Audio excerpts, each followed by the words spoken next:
반갑습니다. 빵식입니다. 진실만을 전해드리는 빵식이TV. 아직까지 구독 안 하신 분들은 구독 버튼과 좋아요 버튼, 그리고 여러분들의 소중한 댓글이 많은 힘이 됩니다. 또한 멤버십 정기 가입과 영상 아래에 환호 버튼을 누르셔서 저를 도와주시는 방법이 있습니다.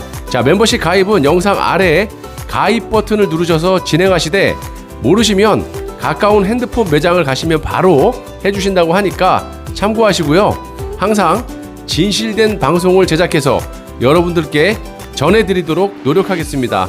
감사합니다.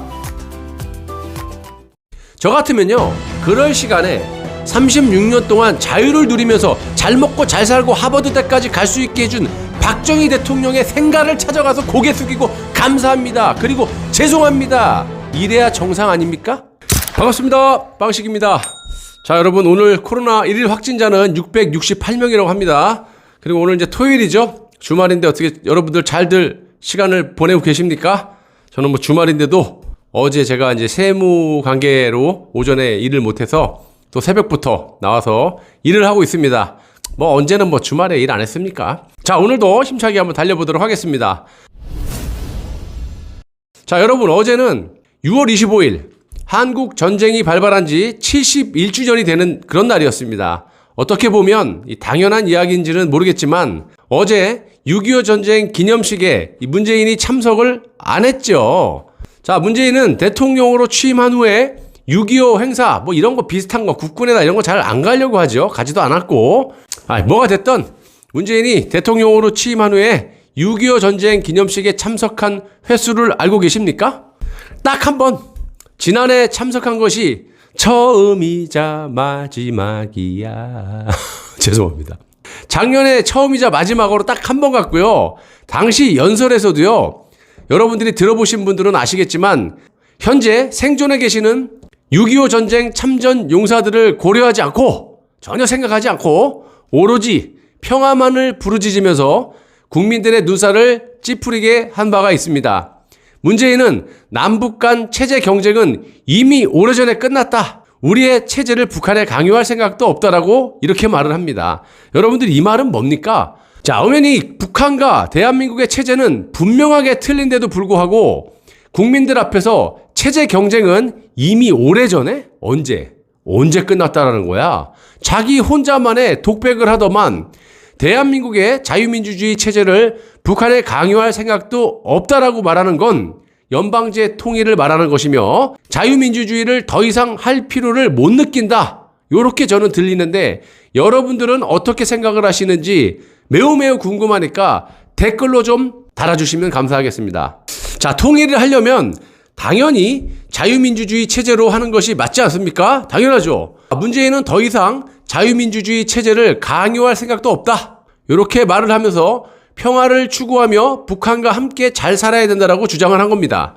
자, 그러면서 우리는 끊임없이 평화를 통해 남북 상생의 길을 찾아낼 것이다. 통일을 말하기 전에 먼저 사이좋은 이웃이 되기를 바란다, 이렇게 얘기한 거잖아요. 여러분, 앞으로 저자들이 이런 짓을 못하게 내각제 개헌을 반드시 막아야 합니다. 내각제 개헌은 문재인과 그 일당이 감옥에 가지 않고 끝까지 버티면서 자유를 버리고 국가를 버리고 북한과 고려 연방제를 하기 위함을 절대 잊어서는 안 됩니다. 단적인 예로 저들이 떠드는 거, 고려 연방제 그러면 여러분 싫어할 거 아니야. 내각제, 이원집정부제 그러면 싫어하니까 지방 분권이니 여야 통합이니 뭐 이런 식의 새치 엇바닥을 나불나불 대면서 여러분들을 호도하고 있는 거예요. 자, 이렇게 자유민주주의의 대통령이라는 사람이, 뭐 우리는 그렇게 생각 안 하지만 적국인 북한을 향해서 끊임없이 우호적인 발언을 쏟아내면서 정작 자유를 지켜내신 호국 영령들을 모욕하고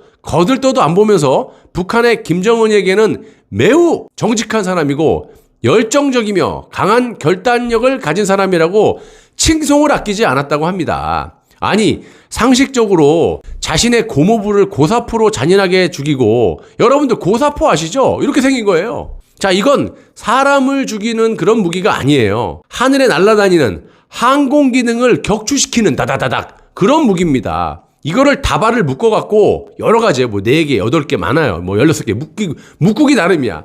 이거를 다발로 묶어갖고 자기 고모부를 흔적도 없이 그냥 화염방사기로 흔적도 없이.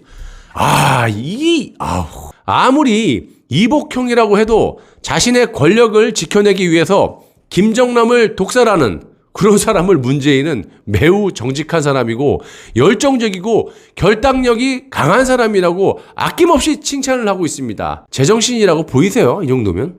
그렇게 보는 사람이 제정신이 아니라고 보이는데? 그리고 상당히 고의적으로 6.25 기념행사를 불참한 것이 행사 하루 전날에는 뉴욕타임즈와 인터뷰를 한 내용을 보시면 아실 수가 있습니다. 김정은의 성격에 대해서 질문을 하니까 문재인 김 위원장님은 세상에서 일어나는 일에 대해서 매우 잘 알고 계십니다. 김 위원장님은 매우 정직하고 열정적이며 강한 결단력을 가진 그런 분이라고 말씀 주실 수가 계십니다.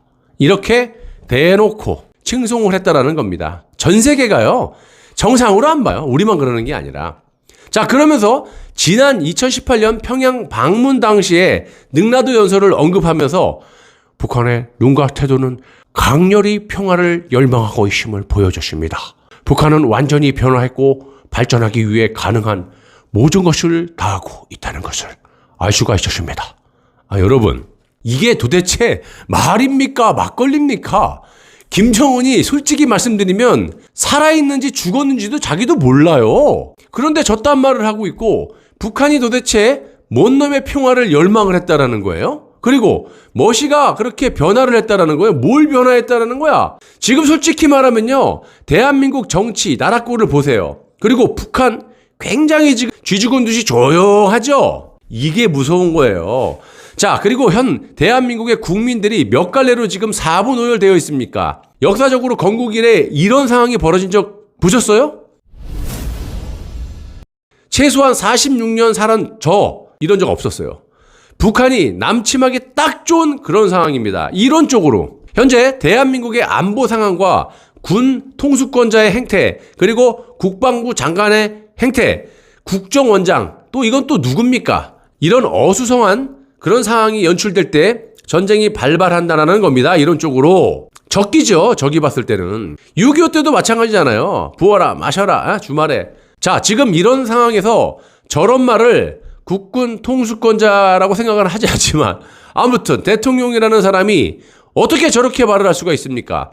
저는 솔직히 방송을 하면서 이 정치꾼들의 저딴 행태보다는 현재 4분 오열되어 있는 그런 국민들과 안보 의식에 매우 불안감을 느끼고 있는 사람입니다. 국가의 안보는커녕 주요 요인들의 사상을 한번 보십시오. 딱 봐도 비디오입니다. 남침을 하면요, 막을 용기나 의지가 보이세요, 여러분들은? 나라를 들어바칠 생각이나 하고 있는데 이거 어디서부터 어디까지 걱정을 해야 될지도 모르는 상황이에요. 오죽하면 뉴욕타임즈는 김정은에 대해서 이렇게 말을 합니다. 자신의 이복형을 살해한 냉혈한이라고 문재인의 정반대 의견을 피력했다라고 하죠. 당연한 겁니다.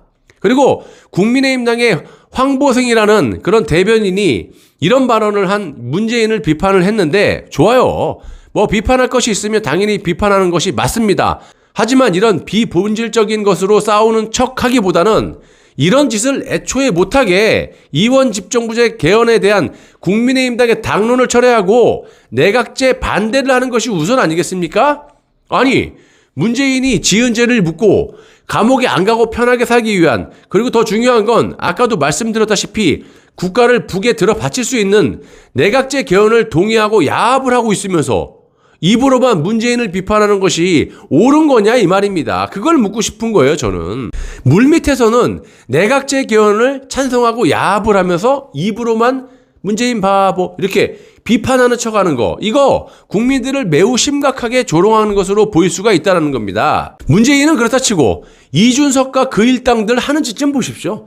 제가 이런 말을 안 하게 생겼느냐 이 말입니다, 여러분. 아니, 상식적으로 6.25하고 노무현하고 뭔 연관성이 있어요? 6.25 날 이준석은 봉화마을의 노무현 묘소에 참배를 하면서 노무현 정신을 당에 편입시켜서 발전시키겠답니다. 와, 정말. 이 정도면 그냥 노무현 정신을 편입한다고 말하지 말고 당명을 바꿔갖고 우리는 이제부터 좌파 정당입니다. 그렇게 바뀌었어요. 이렇게 선포를 해, 그냥. 정상적인 국민이 봤을 때는 자존심이 상당히 상하니까 그냥 대놓고 그냥 좌익하겠다고 해. 자, 국민을 알기로 뭘로 알고 저딴 짓을 합니까, 여러분? 저 같으면요, 그럴 시간에 당신이 36살, 맞죠? 36살. 36년 동안 자유를 누리면서 잘 먹고 잘 살고 하버드대까지 갈 수 있게 해준 박정희 대통령의 생가를 찾아가서 고개 숙이고 감사합니다. 그리고 죄송합니다. 이래야 정상 아닙니까? 그런데 저자는 완전히 홍석현과 김무성, 유승민, 김종인 등등등 홍위병이 돼가지고 좌클릭 정도가 아니라 저는 좌익입니다 라고 대놓고 저런 행태를 보이고 있다라고 확신하는 사람이에요. 마지막으로 이준석이 노무현 묘소의 방명록에 이런 글을 썼어요. 국민과 가장 가까운 곳에 계시고자 했던 대통령님, 그 소탈하심과 솔직하심을 추억하고 기립니다. 아, 정말 이준석이 잘 들어봐. 그거 그대로 컨트롤 C로 복사를 해갖고 박정희 대통령 생가에 가서 방명록에 컨트롤 V로 붙여넣기에 딱 이 말이 거기에 어울리냐? 박정희 대통령 생가에 가서 거기 방명록에 이 글을 써야지 딱 맞는 거지. 노무현 대통령의 묘에 가서 방명록에 이런 걸 쓰는 게 맞습니까? 노무현이 뭐 했는데, 솔직히 말해서. 아무리 노무현 전 대통령이 우리 집안 사람이라고 해도 아닌 건 아닌 거예요. 또 노사모가 저딴 말을 하면은 이해할 수가 있어. 하지만 보수의 제1야당의 당대표라는 사람이 다른 날도 아니고 6.25 날에 생뚱맞게 저길 가갖고 저런 말을 한다는 게 이게 참으로 어처구니가 없고 분노가 치밀어 오른다는 얘기입니다, 여러분. 한술 넣어갖고 이 하태경이 존재감도 없는 이놈은 또 뭐라 그러는지 알아요? 노무현이 못다 이룬 꿈인 수도이전을 반드시 해내겠대요. 네가 뭔데? 내가 어이가 없어서요. 여러분, 이건 정말 정상적인 국가라고 볼 수가 없고요. 하루빨리 박근혜 대통령께서 나오셔서 보수의 프라이드를 굳건히 지키시고 계시는 애국 시민들과 힘을 합쳐서 내각제 개헌을 막아내고 저들을 싸그리 그냥 몰아내고 더 시급한 건 보수의 정신 나간 저런 사람들을 깨끗하게 청소를 해야 이 나라의 재건이 되지, 절대로 내부의 적을 그대로 둔다면요, 언제든지 이런 상황은 또다시 벌어진다라고 확신을 하고 있는 사람이에요. 정상이 아닌 정도가 아니고요. 이거는 뭐라고 표현해야 됩니까? 이 현 대한민국에 대해서. 이 나라는 좌익들의 나라도 아니고 보수라고 자칭하는 저런 거짓 보수들의 나라도 아닙니다. 진정하신 프라이드를, 보수의 프라이드를 지키고 계시는 시청자 여러분들, 구독자 여러분들, 애국 시민들의 나라인 만큼 조만간 참고 조금만 투쟁하시면 맑고 깨끗한 자유 대한민국을 지켜낼 수가 있습니다. 꼭 우리 자유 대한민국을 재건해서 후손들에게 물려줘야 되지 않겠습니까, 여러분? 저는 현명하신 여러분들을 믿고 가겠습니다. 시청해주셔서 대단히 감사합니다.